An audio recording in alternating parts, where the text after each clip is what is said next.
Hello, hello. Good morning. Happy Tuesday, September 23rd, 2025. I'm Manila Chan. That over there is Ted Rall. You are tuned into the Ted Manila Information Show, or TMI show for short, because obviously we bring you way too much information. We're live Monday through Friday at 10 a.m. Eastern Time, so please be sure to hit the like, the follow, the subscribe, the share button, all of that good stuff, so you can help our little channel continue to grow. On today's show, we're going to speed through a lot of topics. But Ted, one of the honorable mentions, because we won't spend too much time on this, but it's truly my favorite story out of the UNGA so far. As an honorable mention, this is a real story too, you guys. I just want to share with the audience, okay, that the U.S. State Department is banning Iranian diplomats from shopping at Costco while they're here at the UN. Serious story. My favorite story out of the UN this week. Quote, the United States took action this week to impose maximum pressure on the Iranian regime by restricting their UNGA delegations' movements and access to wholesale club stores and luxury goods. We will not allow the Iranian regime to allow its clerical elites to have a shopping spree in New York while the Iranian people endure poverty, crumbling infrastructure, and dire shortages of water and electricity. State Department Principal Deputy Spokesman Thomas Pigott said in their official statement. Pigott Ted, is definitely the right word. Ted, as you know, Costco is a known favorite of Iranian diplomats in New York City, allowing access to products, that are absent from the shelves there. According to the Associated Press, and it says I wonder why economic isolation. I wonder why those products are absent from the shelves in Iran. Is someone or some external evil, diabolical, fiendish force preventing those goods from making their way to Iran? It is evil to deprive people, Ted, of their acai bowls. True. Pure evil. And I'm going to blame the Iranian regime for that, as to why the Iranian people don't have their frozen acai bowls. Damn them. Damn them. Damn them to hell. Damn them to hell. So that is the big story out of the UN today. No Costco. It's not just Costco, Ted. Costco, BJ's, Sam's Club. So all of those big box membership stores. But I wonder, Ted, if the State Department went as far as revoking Iranian club membership. I don't think they can. I think can they? No? Unlike free speech, Costco membership is guaranteed under the Constitution and cannot be revoked by the U.S. government. Wow, it's a solemn oath they've taken. That's right. No, I mean Costco. Also, Costco is a liberal company, so I can't imagine them cooperating with Trump on this. But it is. I hate to draw this parallel with fascism because too many people do that with Trump. However, I'm going to draw a parallel with fascism. So, in the run-up to Hitler's seizure of power after January 1933, the Nazis were constantly raising hell in the streets of Berlin and other German cities. They had running street battles. They attacked socialists. They beat people up. They broke windows. They committed all sorts of crimes to the point where Germans in the cities were really nervous, mainly because of the Nazis. And so the Nazis literally, when they campaigned, they said, well, if you elect us, we'll make the streets safe. In other words, they created the problem and then they fixed it. Okay. And of course, it was easy. Actually, this was a really easy campaign promise for Hitler to keep because, after all, he was the one committing the crimes. So it was like, hey, guys, all right, we won now. Stop. And that's kind of like what this Iran thing is like. I mean, it is funny, but it's also kind of really amazingly gross that the United States, which has had sanctions on Iran since the early 1980s, then says, oh my God, there's those poor Iranians. They can't get anything. Their shelves are bare. I mean, someone's got to act and show solidarity with them. It's like, you created the problem, U.S., and then it's like, oh, now we're going to punish like, it's actually it's Kafkaesque. It's amazing. Yes, it's just too good. It is too good. But Ted, remember, the Iranian, the Ayatollah's regime is also going to do away with like pets in public. Remember, no dogs. We talked about that. That's true. Yeah. And Robbie and I are very, very upset about that. And a lot of Iranian dog lovers very pissed off about the dog. They have dog parks. Dogs need. They're going to get shut down. Dogs need to be able to go outside. Yeah, so it is definitely sad. So I maybe this is even Clovis is somewhat concerned about this. Team four-legged pet. So Ted, I'm going to say maybe this is reprisal for the dogs. Yeah, maybe, or maybe they're just being douchebags. Just all kinds. Yeah, this is just all kinds of stupid. Anyway, but the douchebag industrial complex. Yeah, at the State Department. But elsewhere in the show, we're going to talk about the return of Jimmy Kimmel, sans one major affiliate. It's kind of a big deal, Ted. Then we're going to talk about Tylenol and autism and vaccines and stuff.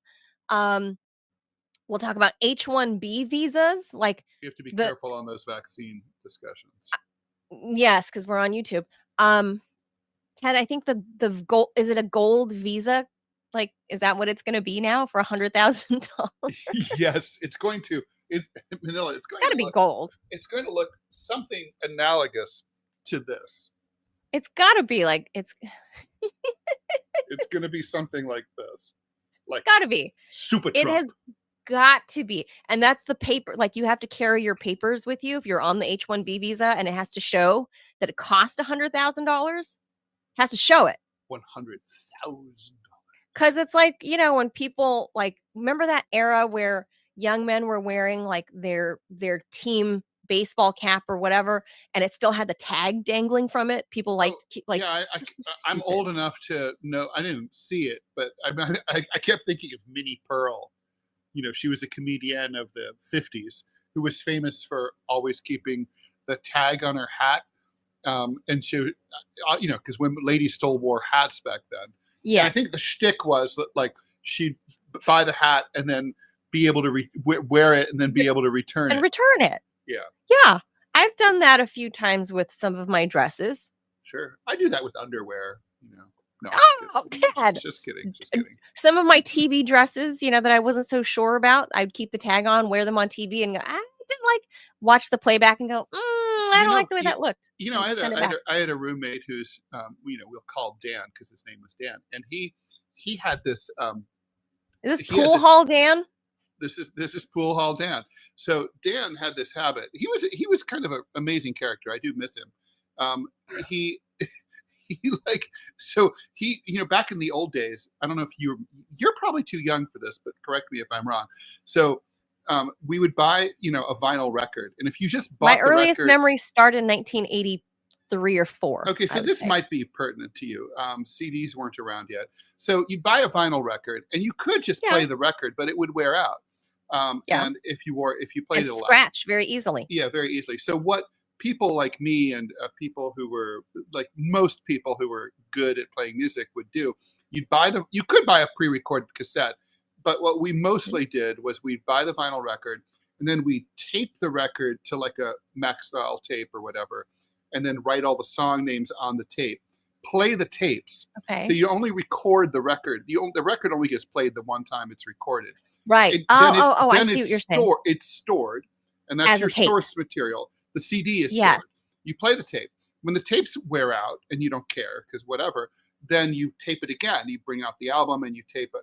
You make a fresh copy. Right. I mean, so for like the record, a real record aficionado from that period, like a John Cusack type character from High Fidelity, would probably have only played the record like 2 or 3 times, in their entire lives, because they keep it clean and fresh, pristine, right? So why did I bring this up? What were we just talking about? Dan. Yeah, before that. You lost your train of thought. Thank you. No, it's not. Yeah, I said Dan. First or the last time. I'm 62 years old. Okay, I'm Bidening out. So So Dan would go to J&R Music World, which is the big record store in Lower Manhattan. He would buy a bunch of records, tape them all, and then be like, then scratch them and return them and say, these records were scratched. So I want a full refund. So Well, he could have free music. I'm not sure if that's why the young guys, like a few years ago, would wear the tags still. I think it was more to show how much they spent. Oh, I'm sure that's right. I'm sure. I think that's why. And I feel like that would be applicable to Donald Trump's I knew a guy $100,000 visa. He must have had thousands of dollars worth of sneakers. I mean, that's not saying anything. Tens of thousands of dollars. An entire closet full of sneakers. And they were all in the original boxes, never worn, with the price tags on them. Yeah, sneakerhead. Sneakerhead. The apartment was a complete shithole. There was literally a hole in the floor that you could see down to the apartment below. I'm like, sell your quit buying sneakers and get a better apartment. What the fuck? No, he's a sneakerhead. That's his fetish. But anyway, that's the same thing. That is analogous to the Trump visa of why you have tags hanging, because you're going to have to carry your papers and it's going to show Trump's face and a $100,000 price tag on it. I think that's what's going to happen. So we'll get you the details on that. Idiocracy is truly here. It is hilarious. And last but not least, we'll talk about the executive order that was signed officially about the unofficial group Antifa. The non-existent group. Right. Like this is, there is no such group. It's so weird. It's just weird. It's a very weird story. I get what he's trying to do. I want Trump to, when I become president, I'm going to do my left-wing version of declaring war on abstract ideas like Antifa. I'm declaring war on angst and ennui. And anybody who finances the ennui gang is going to be declared a domestic terrorist organization. We're going to suss out the evil networks of angst. I'm going to let Robbie have that story. And generalized anxiety. I'm declaring war on generalized anxiety. And we're going to go after the vicious anti-American scum who are causing generalized anxiety. And part of the vast generalized anxiety infrastructure. We have to start with that Pixar film, Inside Out, that kids film. They gave it a second movie, teaching kids about ennui. Which one? Inside Out. Oh, because your kid's way too old for. Yeah, this is no. What are you talking about? He saw the first one. Oh, really? Oh, yeah. Well, the second one came out. Yeah. He's a young adult. He ain't watching that shit now. Did the movie come out that long ago? Anyway, cartoons are for every age. I'm just gonna say. No, that's true. I agree with that. As a cartoonist, I have to say that. I still love cartoons, whether it's like the vast cartoon Simpsons industrial complex. I'm all for cartooning. So all right. So with that, let's hop to the show, and get to the first story.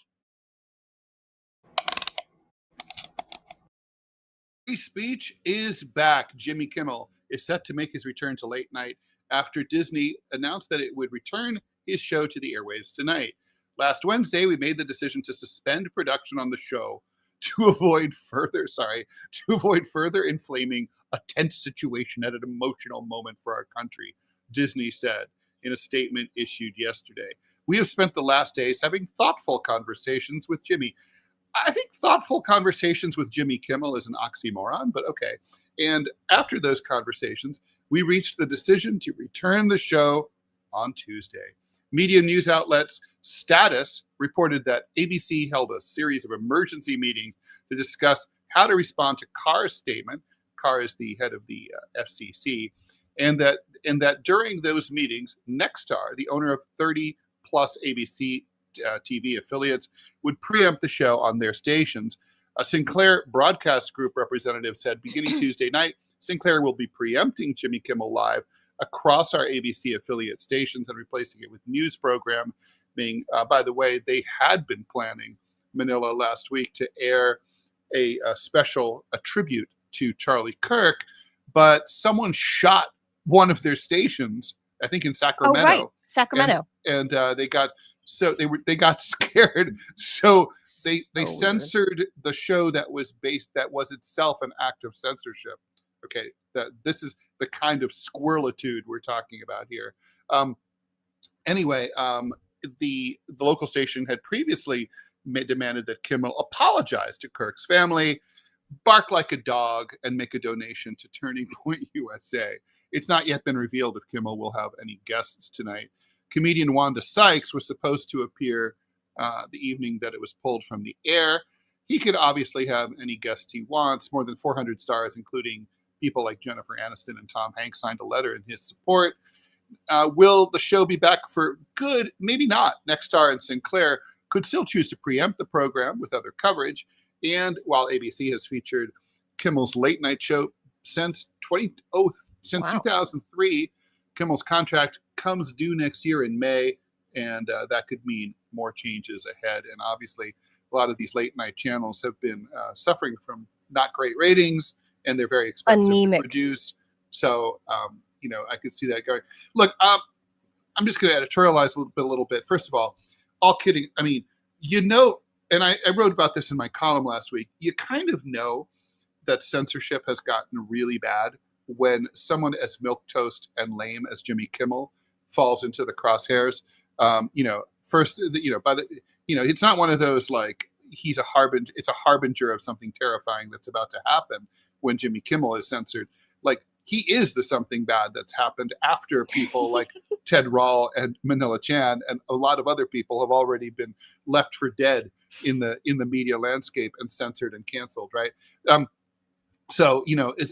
censorship industrial complex goes way back. LBJ had the Smothers Brothers canceled in 1969. It happens. I think it's great that obviously what happened here is that there was such an outpouring of outrage. People canceling their Disney subscriptions was so bad that the way to cancel that the outlet that you have to go through to cancel your Disney subscription was overloaded and kept crashing with all the people doing it. So Disney obviously suffered a lot of blowback from their censorship decision in trying to avoid censorship, blowback. They got more blowback. So this is a huge loss for President Trump, because he was like, look, I claimed Jimmy Kimmel's scalp. We're going to come for Jimmy Fallon and and Seth Meyers and all the rest. And it's like, no, you're not. It's like, and so I don't give a shit about Jimmy Kimmel. I don't watch that show. I don't watch those kinds of shows. Right. I'm not up that late. And if I were up that late, I'd rather be. I wouldn't be in front of the TV. No, I'm either. Yeah, if I'm up that late, I'd be out at a party or something. Yeah, I'm either out partying or having sex or reading a book or not watching late night. I might watch a movie that late, but I'm never watching TV that late. Right. But anyway, that's really it, Ted. But I don't care. But the point is, so this is not personal or anything like that. I've never seen an episode of the Jimmy Kimmel show all the way through. I mean, I literally was like, God, this guy, he's like so boring. It's a terrible format. I hate those shows. But I saw one live. What the Trump administration did was completely unconscionable. And I'm glad to see it reversed. Yeah, I'm in that sense, yes, but I agree with everything you just said, obviously. But I feel like both. By the way, Frasmataz wants to know what ennui is. So it's French for, it literally means boredom, but it has a deeper meaning than that. It's sort of generalized discomfort with a world that is that should be better but isn't. I would describe it more as like a feeling of like unrest, a feeling unsettled. I think that's closer to angst. Is it angst? You're saying? Yeah. Mm-hmm. I don't know. I'm not an angsty teenager, because then you want to like do something about it. I would say like you're just feeling like, ugh, I just don't about the world. Just ennui. But anyway, I've actually seen the Jimmy Kimmel show once, and that was live for a taping for somehow, I don't know. It was like shortly after his show had launched. I didn't realize it was 2003, but I guess it makes sense. I happened to be walking down Hollywood Boulevard with one of my hot girlfriends. So I would have been 23 at the time. And she was a stripper, super hot. And we were walking down whatever, and they pulled us aside and were willing to pay us to sit in the audience. Oh, okay. for like an hour or two or whatever. It was like they were like, "We'll give you $100. Come sit in the audience." And we were like, Okay. "Okay." Like, what is this? And then we went in, oh, Jimmy Kimmel. So they move us, they moved us square, like dead center, front row, Montel because they Williams wanted didn't pay me $100. they paid us $100 to go sit there. And I remember I was familiar with Jimmy Kimmel because of his radio days of K-Rock. And I thought, oh, this is that new Jimmy. Oh, okay, let's see. And I was not amused. Mm-hmm. I can't believe he's still on air now. Yeah, he's really not very talented. No, He I don't. he doesn't have charisma. He's and didn't He's not like didn't he get to Leno, date Carson. didn't he get to date not Janine Garofalo. He dated some I don't know. sort of cute like lefty comedian. I forget her name. I'll look it up. Is it Sarah Silverman? Yes, that's it. Maybe they were just Sarah friends. Silverman? Oh, I don't know. I don't know how long. I don't know anything about their social lives. But at any rate, I thought, oh, this isn't great. It wasn't my genre then. They did. Oh, 7 years. no kidding. Mm-hmm. 7 years Jimmy Kimmel dated Sarah Silverman? Yeah. Yeah, there's a very funny video. Wow. Where did not know that. Yeah. A long time. Yeah. Well, I don't find her. I find her funnier than him. Matt Damon has a video on YouTube. It's a comedy video where he's like, I've been, oh yeah, Sarah Silverman goes, I've been fucking Matt Damon on the kitchen, on the counter, on the floor, on the towel, on the kitchen floor. What the hell? I don't find her that funny either. More than Jimmy, but anyway, I feel like a part of ABC, definitely better than he is. Yeah. A part of ABC was hoping that this would stick so they can end his contract earlier. Yeah, totally. So I think now they're just trying to save face because they're getting pressure from all of these celebrities and people that are, have other contracts with Disney. There are some big celebrities who've told Disney that in good conscience, I'm not going to do your project. Yeah, I can't. Yeah, that's right. Yeah, I won't do your project because you're being shitty to Jimmy. So I feel like Disney will just hold tight. Because you're pro-Trump Nazis. So there's that. That's basically, the implication. But I don't think that's actually where Disney falls on this. I think they're just using the Trump card. It's an excuse to get Jimmy off air because his ratings have tanked. There's no advertisers. There's no appetite for the show. 200,000 viewers per night. Now, wow. I mean, think about how many podcasts there are. Think about Rogan's got millions, right? And with Rogan, it's just like literally with Rogan, it's literally just like it's that dream demo. It's in his house, no production, right? No, he has a production. He has his own big home studio. Okay, but that's Rogan. Sure, but that's dirt cheap. But compared to a whole studio on Hollywood Boulevard. For $20,000, you could build an epic home studio. That's pretty true. Jimmy's studio, I will tell you guys, it is dead smack center on Hollywood Boulevard, like near the Pantages Theater, near everything, right? Not far from Kodak. It's on the Hollywood Walk of Fame, and it's inside this old, gigantic amphitheater converted into a TV studio, a soundstage. And just the rent alone, I can imagine, Ted, has got to be tens of millions of dollars a year. Then you have to hire SAG and AFTRA cast and crew, right? Mm-hmm. To work. Yeah. It costs just to run the show, like the executive cost of running the show. Yeah. Besides Jimmy's contract, millions and the millions, tens of millions and millions and millions every year. So I think Disney was looking for the out. They got the pressure. Not to mention the ads bring him back. Can't be that lucrative at that hour. Who's watching? No. And then, especially thanks to Disney streaming, which is cannibalizing itself, right? I'm sure Sinclair and Nexstar, which are the affiliate owners, are not making tons of money from it. So they're like, let's shit can this guy. Everybody wants to shit can him. Sinclair obviously still doesn't care if you're calling them Trump sympathizers. They don't care. They're over Kimmel, and they probably don't want to pay. They are Trump sympathizers. They obviously don't want to pay. They don't want to pay for it. They don't want to pay for Kimmel. They're catching the heat, right? They're catching heat, but I don't think they care because they know that the Kimmel Show is Jay not French bringing is them. asking, didn't Disney fire some Star Wars actress for being conservative, Yes, if I remember correctly? Gina Yeah. Carano. Yeah, I Gina remember that Carano, too. the Star Wars actress, because she's a right-wing conservative. But so this isn't the first time Disney's weighed in on this.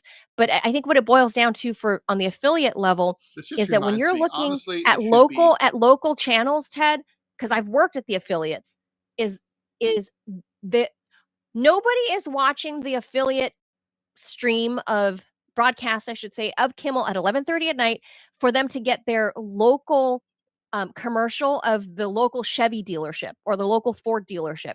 They're not advertising at 11:45 at night. They're not doing that. Car buyer is not watching. No, Car it's all buyers, national ads only.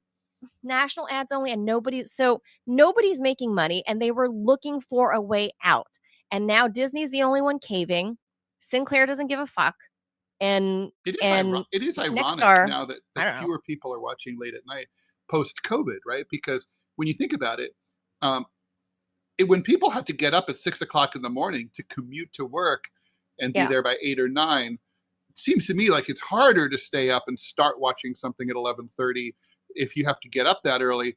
Now you don't, and yet fewer people are staying up late. Well, it's because everything's earlier. Restaurants are and bar life is everything's shutting down now. earlier. You, me, and Ted. I mean, you, me, and Scott talked about this, Ted. The partying days in America are over. Our good times are over. Nobody's happy and enjoying and have. Well, the good times are happening. They're just happening earlier. Manila, we should keep going. We have an ad. We have an ad though. All right, well, put it up and I'll read it. We have to get to that. Manila, go ahead please to the next story. Well, Robbie, are you putting that up? Don't worry. It's just like let him do that, and then you can start reading the story. Well, I don't like breaking up. Let's not leave dead air. Come on. The conversation from I'll that. Start anyway, if you don't want to do it. No, I don't think the party is there. Here we go. Ted. All right, it is over. Here we go. Dead air is bad. You've probably noticed Rumble is growing fast and it's not slowing down. They're building a real alternative to big tech that puts creators first, and actually protects free speech. And now there's Rumble Premium, an easy way to upgrade your experience. With Premium, you get ad-free viewing across the platform. No pre-rolls, no interruptions, just the content you came for. Plus, Premium members unlock exclusive content like bonus videos, behind-the-scenes drops, and more from your favorite creators. Right now, Rumble is offering $10 off on an annual subscription. Just go to rumble.com/premium and use the promo code studio at checkout. That's rumble.com/premium, promo code studio. No ads, more freedom, and content you actually care about. That's the deal. All right, Manila, shoot. All right. So this topic, I didn't want to break up the read from the conversation. And there's no such thing with dead air between you and I. It's stream, and we have there's no there is. No, there's no what dead are you air. talking about? You can't have dead air on a podcast. No, you and I, that was not going to cause us dead air is my point. It's like there's always something to say. If we're like, Robbie, where's the ad? Robbie, what's going on? I know. But then we would talk about, we would say, Robbie, put up the ad, and then we would finish the conversation. So I used to be friends, as I always brag about, with Johnny Ramone. And he said that before the Ramones formed, but they were just friends from Queens, who would go see bands in the city, that what drove them crazy was all the dicking around, at the beginning of a concert. So it's the band tuning their instruments, and then hey, I don't hear myself from the monitor. No, they don't have to do that. They can do that shit before the show. Well, before the show, sure. And also don't come out and be like, hello, New York, how are you doing? How you feeling? You feeling good tonight? Isn't that what roadies are there for, right? To test the sound. Right, exactly. Whatever before the show. That's why, as everybody's ever seen the Ramones knows, they would walk out and they'd be like, 1, 2, 3, 4, and then just the song would end. Well, I thought that was just because they're intense. Great. Well, it was also because they hated bullshit. Everything was stripped down. Oh, that's interesting. I thought it was just because they were no, it was a whole ideology. Oh, I never knew. Well, learn something new about bands all the time. All right, so this story, the scene at the White House yesterday evoked the early days of the COVID pandemic. President Trump, standing at the lectern, offered Americans medical advice that contradicted scientific research. This time, though, the subject was not hydroxychloroquine or injected bleach. It was a rise in autism diagnoses and a purported connection to Tylenol and vaccines. For years, scientists have studied a possible link between pregnant mothers' use of acetaminophen, the active ingredient in Tylenol, and neurological conditions like autism and ADHD. The findings are complex. Some studies suggest a link, others not so much. None have found actual proof, though, of a causal relationship. Yet, Trump spoke as if the connection was definitive. He instructed pregnant women to avoid the drug. Don't take Tylenol. Don't take it. Fight like hell not to take it. Trump also said that he and RFK Jr., the health secretary, had long discussed the possibility that vaccines are linked to autism. Quote, they pump so much stuff into babies. It's a disgrace, he said. Dozens of studies over the last 3 decades have failed to find any definitive links between vaccines and autism. Scientists say the idea has been debunked. That's some, not all. I just want to caveat that in that story as well. It's There's controversial. still ongoing It's obviously debate. very controversial. Yeah. Yeah, still ongoing debate, obviously. On the Tylenol issue, speaking about the risk for pregnant women, Trump said, there is no downside to not taking it. But okay. I guess you can't really. I love his argue that. convoluted linguistic constructions. There's no downside to not taking it. Okay. Doctors already advise pregnant women to take Tylenol sparingly, like if you have to.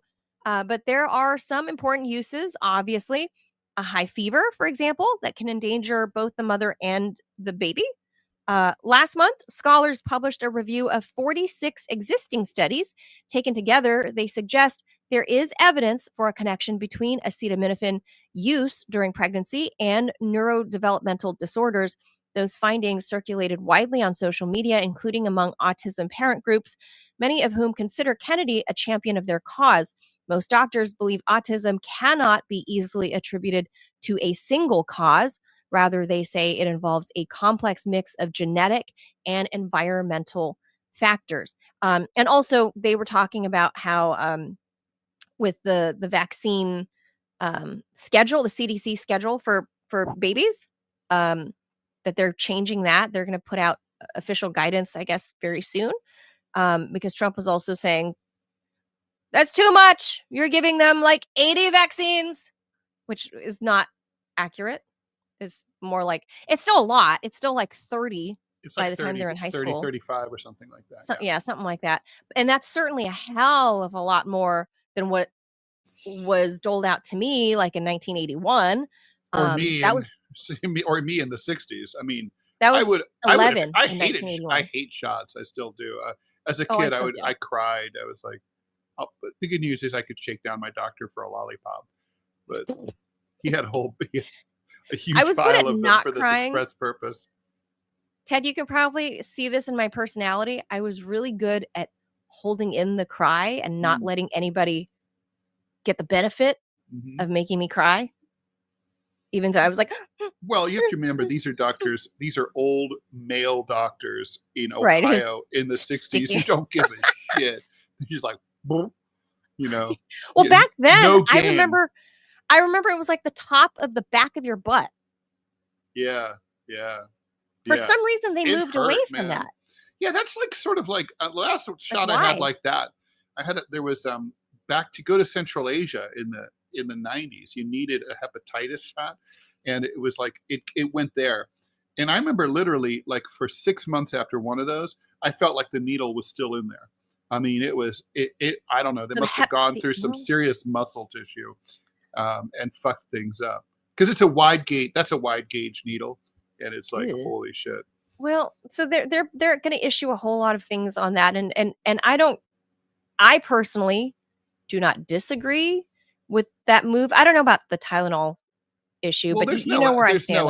There's no evidence on the Tylenol thing, right? So yeah, no. There is, though. There's Harvard and Mount Sinai actually just last month issued their peer-reviewed study saying it's not causal. The study, and I'm paraphrasing all of it. It's not there's causal, but correlation, it shows there's correlation, and then there's causation, and they're not the same thing. The Mount Sinai and Harvard peer-reviewed study showed that of the moms that took Tylenol during pregnancy, there were higher incidents of those babies being born with neurodevelopmental issues, including Mm-hmm. ASD. So it's not to say that Tylenol alone caused it, because it could be a lot of. So what's going on here is that the Trump administration is doing, this is kind of like what I call the certainty lie, sort of like, like if Bush had said, we think there's a strong possibility that Saddam has WMDs. That would not have been a lie. I mean, or not necessarily a lie, because, they could have had a high certainty and then turned out to be wrong. You can have a certainty about something, a high level of like probability. Like, I think it's probably going to rain today. In fact, I do think it's probably going to rain today. Sure. But I mean, I could, but then saying like, I know for sure it's going to rain today, and then it doesn't rain, it means I was lying, because if I knew for sure, then it would have rained. Okay. And, Bush said, and Cheney said, we know for sure that Saddam has WMDs. In fact, we know exactly where they are. Donald Rumsfeld's famous quote, they're north, south, east, or west of Baghdad somewhat. Okay. So and of course, the fact that they didn't turn up means that by definition, the Bush administration was lying about WMDs. So that's the certainty thing here, right? Like basically, the Trump administration is saying, instead of saying, well, we're looking into the possibility that maybe something's going on here, they're saying like, Trump is literally like, don't take Tylenol. And so, no matter what. But to his credit, even though he words everything in such a weird, wordsmith he is not, right? Like, I guess he's right to say, I guess, unless you're having like a severe fever, there's that no is the current advice that doctors give harm to in pregnant not women. taking something. Current advice is don't get to pregnant but women. It's like pregnant women don't take it much. They're also told not to take really anything much. Pregnant women aren't sitting around popping Tylenol for fun. Yeah, nobody is. Well, okay, Robbie wants to weigh in on this, since obviously he works in the medical industry, so he sees a lot of stuff. Robbie? Well, all I'm going to say is that people don't understand just how dangerous Tylenol is, because you can buy it over the counter. And so a lot of people think it's just kind of like that's a harmless drug. In the 80s, the guy poisoned a couple bottles. Remember, people died. Well, before I moved to Montana, when I was working at a hospital there in Florida, there was this teenage girl. She got mad at her mama, and so she's going to scare her. So she took a bottle full of extra strength Tylenol, trying to say, just attention. Basically, yeah, but pretty much. The problem is it destroyed her liver. At the beginning of my shift, she was in pain. She was crying. I was with the doctor at the time, said, you're not leaving the ER. You will die here today. Your liver is gone. It no longer exists. You destroyed it. Because she took the pills the night before. Well, by that time, though, you're jaundiced. Long story short, by the end of my shift, she was dead. Tylenol is a poison. People need to understand there's a very, very fine line between a medication and a poison. Just because you can... the dose, not the drug. I mean... Very much so. And as far as autism goes... We're not doctors, but Robbie, what would happen if you took an entire bottle of aspirin? It probably wouldn't be good for you either, right? Well, they'll give you ulcers. But I mean, that's going to be the biggest thing, right? Because what aspirin will do, it screws up your stomach lining. Yeah, that's exactly what it does. So, and also, like if you... it also thins your blood. So I should say, that's why they say only take one or two. Yeah, right. So that's what it is. As far as vaccines go, and again, I'm not a doctor. Don't pretend to be a doctor. I do read a lot of charts. I live in this world, and I see a lot of paper that I deal with from doctors, from neonatal to everything else. Mm-hmm. The big question that doctors have is, why do you have to give a newborn baby so many vaccines so early on? It makes more sense, especially the Hep B. They give Hep B vaccines to a newborn child when the reality is less than 1%. 0.7% of pregnant mothers actually have hepatitis B to pass on to their baby. So why, because of the 0.7 women, why not just diagnose those women and then see? We have protocols. That is the point. Is But, women like me there's all are sorts of not things at that risk are- of having Hep B. We're not fucking. I'm married. We're not fucking around. We're not having babies. Out of 50 different guys, right? I'm not an IV drug user. I'm not at risk of of exposing my infant child to hepatitis B. So why are you sticking my 3-hour-old baby with a vaccine for Hep B? He can get it if he wants, when he gets older, if he decides, hey, I might become an IV drug user, mom. Like I might want to do some heroin. Maybe I'll get the Hep B vax, in high school. But I get it at that point. But a newborn 2-hour-old baby should not be getting stuck. Agreed. In my opinion, my kid, I didn't think about it at the time because I was high from coming off of a C-section. I don't remember at what point they asked for my permission, but obviously I gave it. And then when I had all my senses back, I was just, I was so annoyed at myself. But the rest of my son's vaccines, I was the pain in the ass mom that went against CDC guidelines and schedule and used my own mommy spidey senses of, yeah, you're not going to stick more than one needle in my kid at this visit. Sorry, not sorry. You're going to have to see me again in a few weeks for the next vaccine. And then let's not forget that some of these vaccines, like the MMR vaccine, is like a cocktail. And I did a lot of due diligence and research, like what's in these cocktails. And that's why I arrived at where I arrived at with my son, was that I was going to space them all out. Not because I had any definitive, link between autism or any other fears I had. I just know that, for example, alcohol can be great to enjoy, a glass of wine or one cocktail after work, right? But it can also be really bad to have 8 cocktails after work. Well, the other question that people have, and I'll So- go because I know we have to keep going, but no, medications, I mean, they're chemicals by their nature. That's how they work.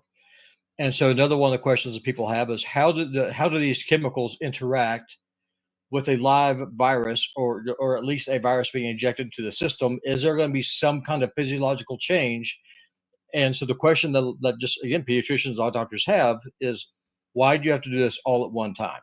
The answer is money. The hospitals, they want that money now. That's why. Is that what it is, Robbie? Is that That's why they interesting. put the schedule the way it is? Yeah, because They the hospital. want to stick babies with like 3 injections on this trip, and the next trip like 9 needles, and then is that why Yeah. they just want money up front? Of course, I'm doing it right now. Always a pain Right now, I'm doing newborn testing. I'm looking at it right now. I mean, whenever I'm looking over to my right, whenever we're here on the show, it's not just because I'm a right winger and I lift naturally to the right, but because I'm doing my day job while I'm here doing this.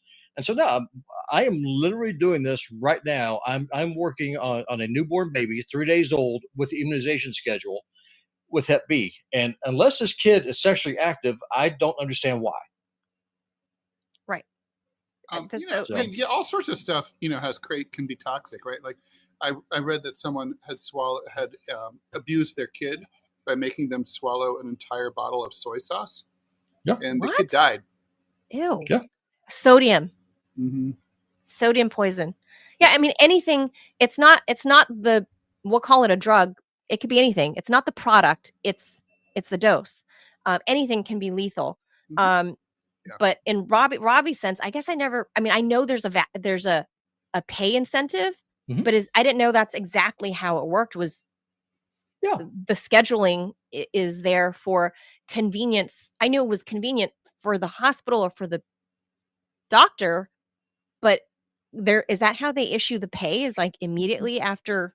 Well, the hospital gets paid. So the way that it works is, you go through and your charge bill. Let's just use you as an example. Whenever you had your kid, so you go through, so the hospital bills you for the doctor, then you get billed.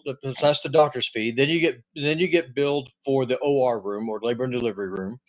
Then you get billed for everything that's being used: the towels, the gauze, the medication, the pain medication. If you're not having an actual Nothing is childbirth, inclusive. no, Nothing's included. that's why you get like 8 different bills. It's because the entire Mhm. system is Mhm. designed this way. So if you're not having a natural childbirth, if you're getting some kind of a pain blocker, then you're getting billed by the anesthesiologist. Mhm. Then once you get through and Junior gets born, then whenever they get that vaccine shot, that fee is billed directly to the hospital, not to a doctor. And so that's called a Oh. facility fee. And so that's how all this works. That's why in the world of medicine, that's why everything has an ICD-10 code. Everything is billed based off of codes Yeah. from the teddy bear that you're given, to the Tylenol that you take, to the needle, to the syringe that the needle is used to plunge into, to the saline solution, to the IV tubing. Everything is billed. Everything? Everything is billed. Wow. And Literally every little thing is a la carte. everything. Yes. Everything is billed. And so they do it for two reasons. One is inventory control. And that's one of the reasons why Trump kind of going to war with China over this is the way he is stupid, because the majority of stuff the hospitals get is made in China for like IV tubing, like the needles. It Yeah. makes no sense. Then from a billing perspective, everything is billed. That's why if you ever get an explanation of benefits from your insurance company, Mhm. if you read it and it looks like a phone book, it's because you're Yeah. being billed for every single thing. And that happens for every doctor Oh. that you see. And then the hospital gets a chunk as well. We are way behind, Like a- guys. like a commission. Way behind. Weird. All right. Of course. That's just so many issues. All right. Thank you, Robbie. So many issues to suss out, like in our medical infrastructure. It's so shady. It's so shady, Ted. And they deliberately make it this way so they can obfuscate where all the money goes. Obviously. Best medical system in the world. We should never have Medicare for all. Why would we ever want that? That would be a disaster. Single payer. That All would right. make too much easy sense. Trump has signed, of course, this is a little few days old, but worth talking about. Trump has signed a proclamation called the Restriction on Entry of Certain Non-Immigrant Workers, catchy, fundamentally altering the American H-1B visa program. Effective September 21, a couple days ago, there's a $100,000 fee on any employer who seeks to bring in foreign workers under the new petitions for specialty occupations. So basically, the theory of the H-1B program is that if there's a job opening, that after an employer dutifully and diligently searches for Americans to do, it comes up empty and can't find anyone qualified or smart enough to do it, then they can apply for this visa and find someone, usually from India is how it works, but it could be from anywhere theoretically, and they can apply for this. In reality, of course, the program has been insanely abused, and what's happening is that in most cases, employers are not only not bothering to try to find Americans to do these jobs, they're actually finding foreigners, usually from India, to replace their existing American employees and then hire the foreigners for a fraction of what they would pay Americans. And of course, they hold the sword of Damocles over these Indian applicants, because it's like, hey, if you are sassy in any way, shape, or form, we'll just fire you and you'll have to go back to Bangalore or whatever. Anyway, this fee is for new applicants outside the U.S. There are exemptions for anybody who currently has an H-1B. And there's been some confusion about this because the messaging from the White House, shockingly, wasn't clear. Never seen that before.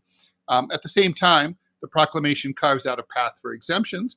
Individuals or companies who say that they're working in the national interest, whatever the fuck that means, can avoid the fee under certain conditions. Also, certain fields like healthcare and engineering are exempt or qualify for relief. Again, no details available. Again, shocking. Wage requirements are also set to be tightened to prevent H-1B salaries from being leveraged to undercut the U.S. labor market. The order will stay in force for 12 months unless Trump extends it or alters it. It's a dramatic change. And I'm just going to say something I don't say very often, which is good for Donald Trump. This program has sucked ass for as long as it's been around. It is, as far as I'm concerned, if there's a single American who's qualified to perform the job that you have an opening for, or could be trained for it, like they don't have the degree, but they're smart enough and you could help them get that degree, then you have to hire an American first. There are hundreds of thousands of unemployed and underemployed STEM workers in the United States who would love to go to work for Amazon or Alphabet, but they can't. They send out thousands of resumes, never hear back from anyone, often because they're over 40 and they don't want to hire anyone over 40, or it's just simply because American workers are more expensive. This has been one of the most outrageous examples of importation and exploitation of American workers, sidelining Americans to import foreigners. It's disgusting. It's a place where the far left and the far right have been able to find some common ground. Bernie Sanders feels this way. I've been ranting about this for years. AOC feels this way. So it's good to see President Trump climbing on board the progressive socialist bandwagon, and we welcome him aboard. And I will be sending him. I will send him his honorary Malcap and jacket that he can. I'll only say this, wear anytime Ted, he wants. Robbie has more thoughts on this than I do, but I'll only say this: is remember leading up to the 24 elections that we saw all of Silicon Valley show up to Mar-a-Lago, all of them, and donating all kinds of money to not only his campaign, but then when he did win, when he officially won, all the bigwigs came back again. You got Zuckerberg, Elon was there. Obviously, he was like the bro in chief. They were all there kissing the ring Elon and donating money with his pedophile father, with his pedo dad. So they were all there for this. I would say this was their chief thing, and to keep Section 230 in place. I would say two main points. That's right. Was for this and Section 230, and that's why Mark Zuckerberg is now like trying to be bros with Trump. Yeah, of course. For this. Bobby, go ahead. I don't like the fact that this is a 12-month thing. This should be a permanent change. That program just needs to be abolished. It's been so abused for so long. I don't even know why it exists. It's bullshit. The idea that there is a shortage of people who can do these jobs, I don't believe it at all. And also it's like, again, I repeat, let's just say like you're short like a nurse, okay, and you can't find enough American nurses. This program which I also do not believe. But let's just say that's true. So we're still going to get the Filipino nurses, Ted. This program exempts. Yeah, we will, but we shouldn't. Not Filipino specifically. We shouldn't. We should find people who are smart and living usually like in places like Dayton and Montana, who basically are people who are brilliant and are fucking pumping gas or sitting at home unemployed because they can't get a break and they can't afford education. It's like, fuck that. Until those people are put to work, and as long as the only people who are sitting at home because they're lazy or can't work, until we have that point, I don't want to hear about this. Yeah, Trump doesn't go far enough. I mean, if I had it my way, we would close the borders. We would have mass deportations. I would bring the hammer down. Like, no. But let's focus on this. Let's focus on the H-1B. Focus on the workers. But that's where I'm going. Because, like, for example, I went to the grocery store yesterday, and there are 6 people working at the Smith's Deli, the grocery store I took you to, Ted, because there's no one here in Montana that knows how to use a cash register. All 6 people working there were brought in by H-1B visas from the Philippines. What? So, yes, sir, a fucking in Kalispell? In Kalispell, Montana. Yeah, and to work a cash register because a 17-year-old girl like your daughter isn't qualified to do that, or any random tard, really. Well, we're clearly too stupid. I mean, you can't. Obviously, It is impossible to teach an American how to cook fried chicken, how to scan groceries, or how to scan a barcode. So you have to import people from literally the other side of the world. And then also, while we're there, the manager is a lady, get this, from Jamaica. It snowed for the first time last night. So I'm going to go back there. I'm going to ask her, so how did you like your dose of Montana? Are you ready to go home yet? I hope the answer is yes. because it's 34 degrees this morning with snow on the ground. Get your ass back to the tropics where you belong. I'm jealous. I love that weather. That's Yeah. the point. But I mean, anyway, they do it. this They do it to program, depress So that's- wages. That's what Trump is saying about the abuse, is that they're being used for even there are the so grocery many store. stories that have been, and I mean stories like Wow. in the New York Times and well documented, well sourced stories of people who were called into their office and they're like, hey, so we're going to fire you in 3 months, but here's your Indian replacement. They're almost all Indian. You're going to train this dude, and he's going to replace you. You're going to train Sunil for I mean, 3 months, literally, it's literally like digging your own grave before they shoot you. I mean, and people do it because they're like, okay, well, at least this is like notice. I have the 3 months of extra work while I'm looking for something else. That's why they do it. And if you don't, you lose your severance package. So don't forget that little nugget too. Mhm. And I can't. they hold you hostage. Yeah, and one of the things I see, again, because of my day job, I'm always in medical charts. There are people coming in with these wild Hispanic names. I mean, they're not Montanans, okay, and they are working at the hotels here. I'm willing to bet you, Ted, that one was probably a cleaner at the Airbnb that you're at whenever you came here and visited me. Oh, I'm sure. Are you going to tell me straight faced that you cannot find an American here in Kalispell, Montana, who knows how to push a mop or sweep a floor? Yeah, that's not a serious argument. It's because you don't. It's bullshit. It's because you don't want to. For that? It's because you don't. That's what the majority of them are. Not to mention, they don't even go through the motions. Okay, these companies, they should at least, I would think, have to show like, hey, we posted on, we had an opening on LinkedIn. We had it on there for 3 months. We interviewed 27 people. None of them were smart enough to push a mop in Montana, so we had to like reach out to the Central African Republic and bring people. I mean, at least you should have to jump through those hoops. They don't. They literally just send out a form that says, we can't find Americans, so like, please let us do this. And everybody just rubber stamped. I mean, there's this program, and it's like, it's like, well, it could be salvaged. You know what? This shit has been abused for years. And when you abuse something for years, the political pushback is that you get people as politically disparate as Robbie and I, pissed off and on the same page. You're done. You have no political support for this at all. I don't see any. There's people like, oh, we'll lose our global competition. Or the other thing that they say is, oh, a lot of times we recruit Americans. I mean, we recruit foreign college students who come to American colleges, right? Like, let's say a Chinese kid goes to MIT and they stay and they get a job here. Well, first of all, I think that's wrong. I think that's like brain poaching.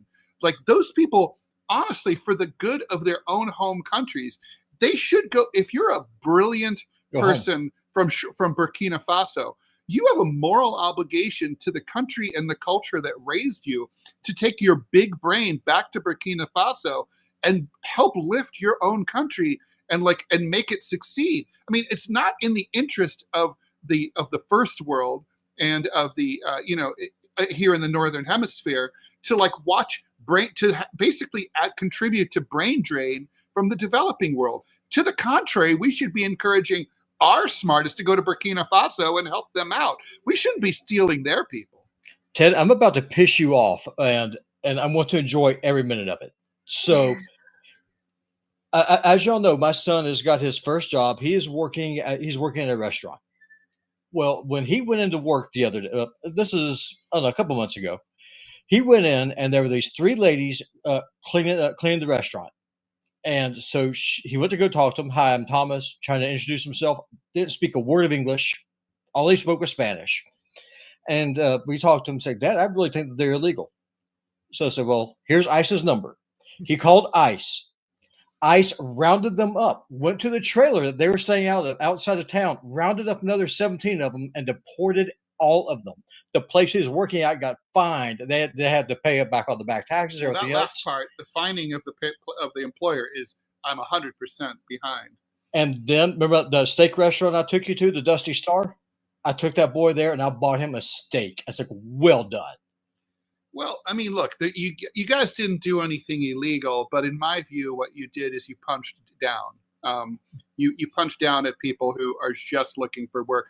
They're being exploited. They're victims of the system. My son is and ICE is brutal and violent.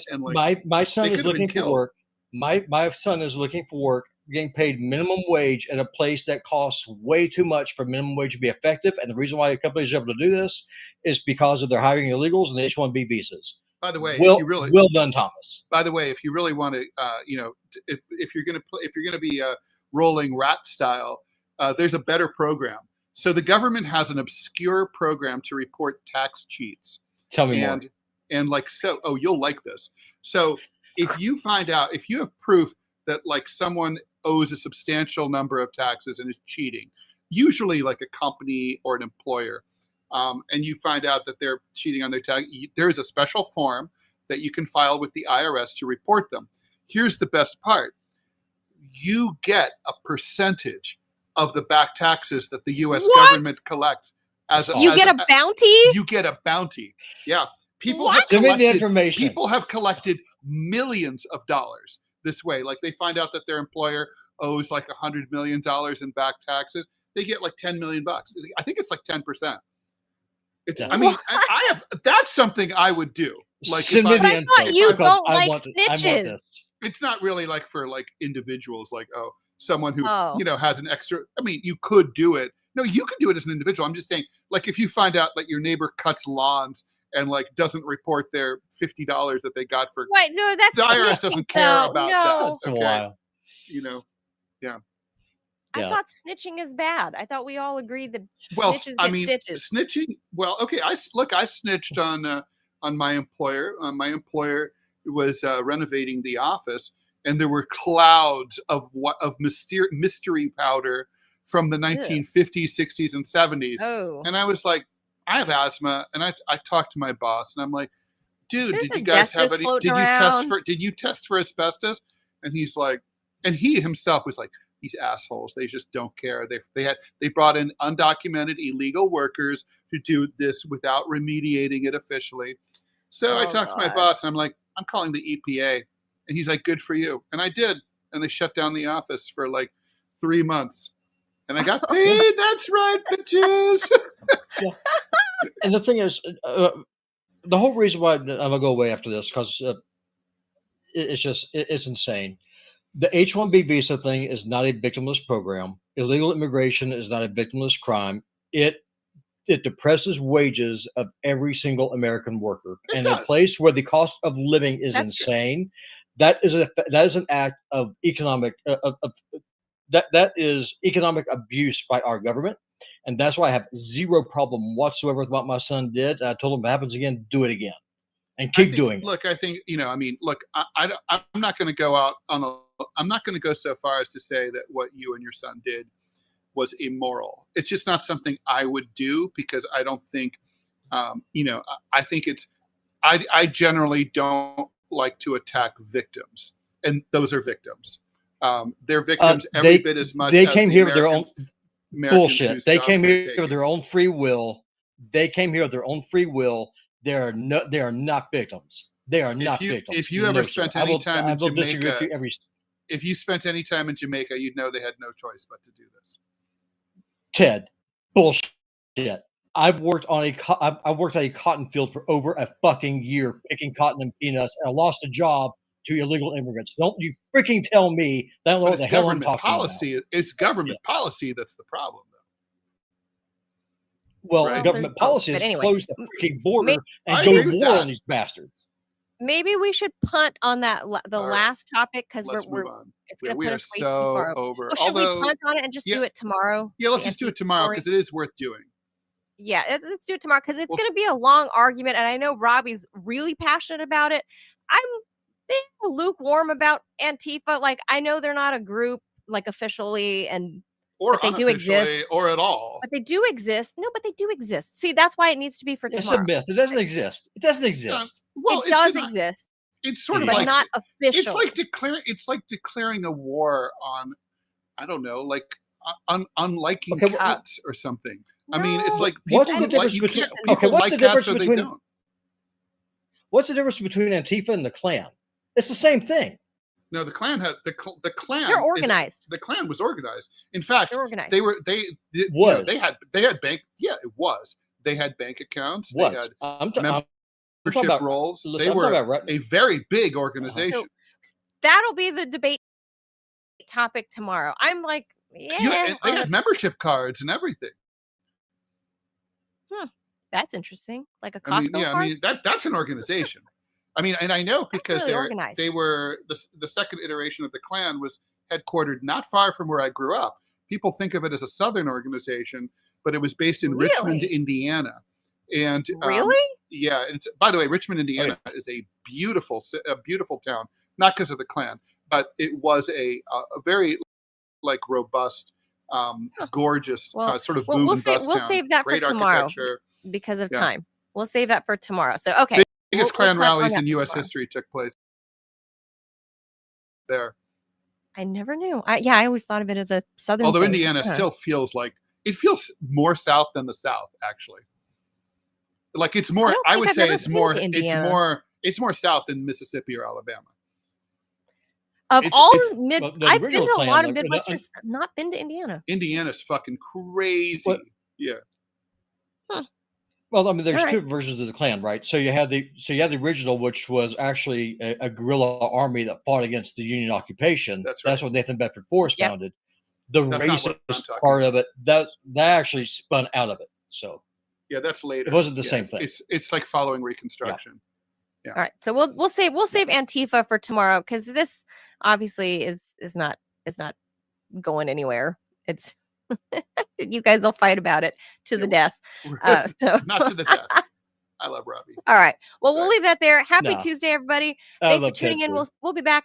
We'll be back tomorrow at 10 a.m. Eastern time. Please be sure to hit that like button, wherever you're consuming this content while we're doing the live show. It really does go a long way to help the algorithm, help promote us to other people so they can discover us. So it really makes a difference, right, Robbie, during the live show to hit the thumbs up.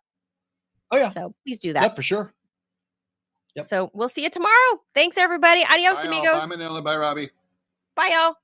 Bye.